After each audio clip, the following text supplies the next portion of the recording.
Time for the 49ers Rush Podcast. Welcome to the halfway point of the 49ers roster countdown at number 45 out of 90. We've already got 90 to 45. If you've missed any of those episodes, go check them out on YouTube. Just type in John Chapman or 49ers Rush. We got the whole playlist set aside for you. You can watch them all there. Trey Sermon, interesting cat, and I think it's kind of fitting. You know, we didn't plan this when we did our rankings. We averaged together a multitude of different ranks. He fell at 45. He's interesting. You know, 49ers trade up for him last year in the third round, and he just never caught on. Got surpassed by fellow rookie Elijah Mitchell, probably permanently, but that doesn't mean he's over with. He still has a role to play in this 49ers team, especially in 2022. So he's wearing jersey number 28, 6'1", 215, bigger guy, 23 years old, entering his second season. Now, what we're going to do this episode, one, we're going to kind of revisit some of the past from him, follow his entire journey to the NFL where he is now, good and bad, what he can offer, what he didn't offer. We're going to jump into some film, and you know what? I'm just going to go ahead and throw the film up there now so you don't have to see my ugly mug. This was one of the best games that he had in college, okay? Because, again, if we want the positives, that's where we got to go. So, you know, we want the fan experience to be better. So we kind of got to go back. Now, I understand if you're just seeing a little bit of this tape and all that stuff. If you want the full thing, this is over a 30-minute breakdown. We have all of his college tape up on patreon.com. So if you want to watch the full unabridged with my notes on top of it and kind of breaking down the film, what he's good at and all that stuff, just head to Patreon, patreon.com/49ers Rush Podcast, or Google 49ers and Patreon. We're the first one that pulls up. So you can go back, just type in Trey Sermon in the search field. If you join our Patreon, you can go watch all of them right now. And so if you want to know the entire 2021 draft class, 22 draft class, we've got it all up there. Now, he's from Marietta, Georgia, Sprayberry High School. I used to live about 10 minutes from there, spent 2 years there. My dad lived just outside of Marietta for a while. The Fighting Yellow Jackets. And so he's interesting. He goes to Oklahoma and had a good career there, but wanted to be the bell cow back, and so he transferred up to Ohio State and got about 5 to 6 games where he was the bell cow. You know, this is the famous Northwestern game where he rushed for over 200 yards. We'll jump into that a little bit. So transferred a little bit. He was a human relations major. Now, very interesting family. His mother is freaking incredible. And what's interesting is he was born the day before Super Bowl 33. I know that's going to make some of us feel super old. When he was born, his mother told him, "This will be you one day." So he was kind of brought into a football family and definitely had enough to be there and get there, which I'm happy for him there. His mother's the biggest impact and inspiration in his life. She wrote a book called When My Soul Cried and runs a nonprofit organization called Arise by Faith, which supports victims of domestic violence. So you're talking about somebody that's coming from a family with a lot of empathy and community building, which is awesome. And Sermon does a lot for that nonprofit organization. Well-raised, motivated kid, had some nicknames as a kid. The preacher and minister of the end zone by his high school teammates, which he dominated. 1,200 total yards, 16 touchdowns on 166 carries his senior year in high school. So basically 1 touchdown every 10 carries. Went to Ohio State, and probably one of the most prolific records that he broke of Ezekiel Elliott. He had 524 total yards in back-to-back games. Elliott had 476 at Ohio State. He passed that by a good 50. Incredible job there. Averaged 7.5 yards per rush his senior year in college. So he's not the speedster, that you'd want. You know, he ran a 4.59.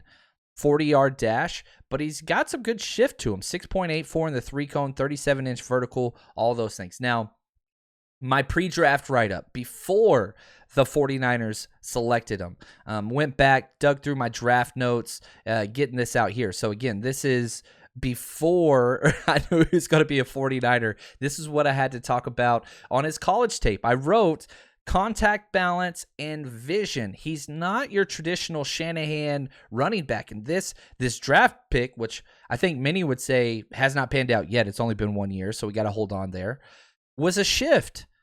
in the way in which Kyle Shanahan wants his running backs. The Raheem Mostert, Matt Breida, small, super speed guys, slashers, to these big-bodied, tough chain movers. That's what Trey Sermon marked the beginning of. And so TDP falls in that.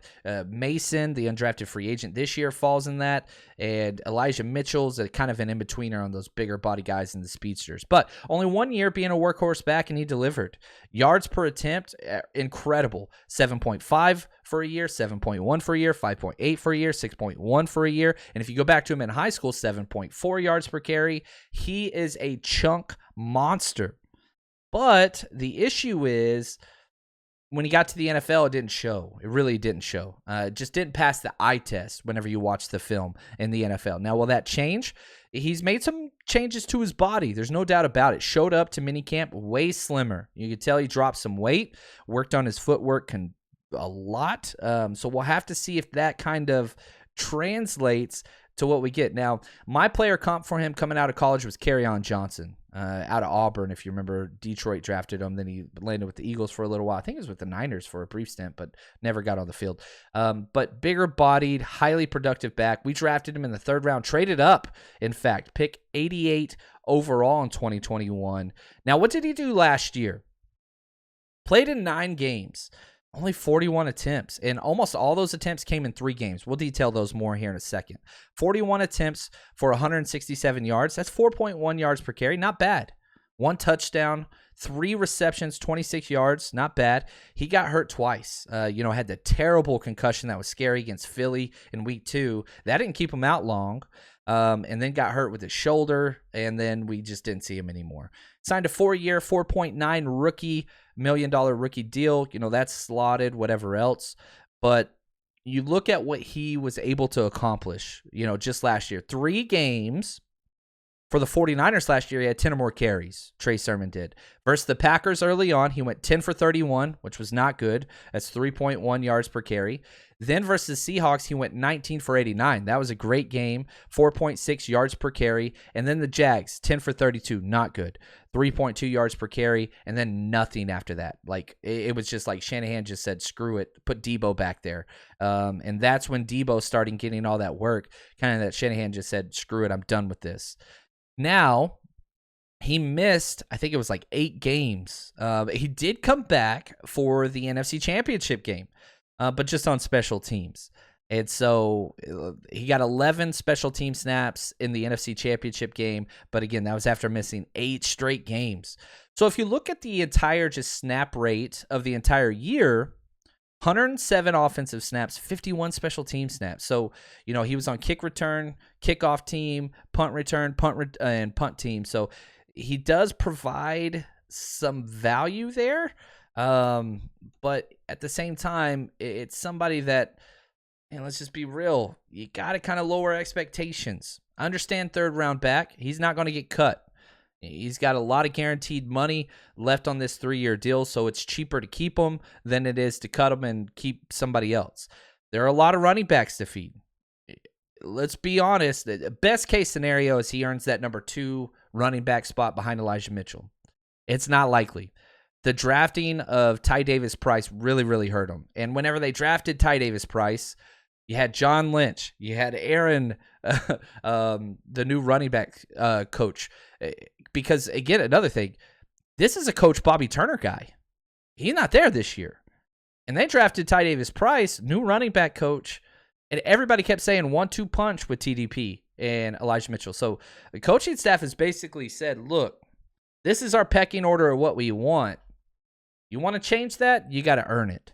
And that's exactly what Trey Sermon's got to do. It's 49ers a meritocracy. You got to throw out the fact that you're a 3rd round running back pick. That doesn't matter. You got to show up and you got to earn it. Not only earn it, you got to prove you are better than the people ahead of you, which is going to be difficult. Jeff Wilson, he's the vet in the room. He was taking, snaps with the first teamers out there. But I will say this, Trey Sermon was taking the second team snaps behind Jeff Wilson Jr. Now, Elijah Mitchell was out. He wasn't getting snaps, but he's getting work with the 2s, which for right now, That's best case scenario for this kid. He's got to prove to be reliable. Now, his pass protection was great in college. So can he carve his role into that third down back and pass JaMychal Hasty and prove that, he can do that job? That would be great. I just don't know, man. I think the most likely scenario is going to be running back 3 or 4 for Trey Sermon. Probably more likely 4. The good news for Trey Sermon, okay? Running backs in the Shanahan area, they get worked, and they get injured, they get dinged up. He's going to get a chance. So if he's on the active roster, you just got to be patient. And so if I'm Trey Sermon's coach and or friend, I'm saying, look, man, don't worry about your pecking order right now. You're in. Be ready when it's your chance, because it might not be until week 3 or 4 or week 7 or 8 you're going to be called on. Be ready, because injuries happen at this position. 100% injury rate in the NFL, 100%. And whenever somebody goes down, you got to step up and be ready. At some point this year, the 49ers will need Trey Sermon to deliver something. They're going to. It's got to happen. So he's making the 53. I tried doing like a stat projection for this guy, and I couldn't do it. I mean, it's almost impossible, but, will he start any games? I hope not. Will he get some 10 carry games? Yeah, I hope so. Maybe 4 or 5. But, man, it's hard to say, like 70 carries? That would be a successful year this year at 4 yards per carry. I'd be happy with that. If you told me right now, okay, Trey Sermon's going to get 70 carries, right, at 280 yards, I'd say, all right, cool, let's roll with that. I'm cool with that. Like, he's contributing and helping the team and providing depth, all right. But remember, this was a 3rd-round pick you traded up for. Hasn't lived up to the hype yet, but maybe that'll change soon. Like this kid, I really did like him coming out of college. I didn't have a 3rd-round grade. I had a 4th-round grade on him, but the 49ers saw something they liked. Maybe he puts it together this year. I hope he does. Want to say thank you to Anthony and Josh, the executive producers of this series. We're halfway through, 45 down, 45 more to go, and we're just going to keep counting them down, baby.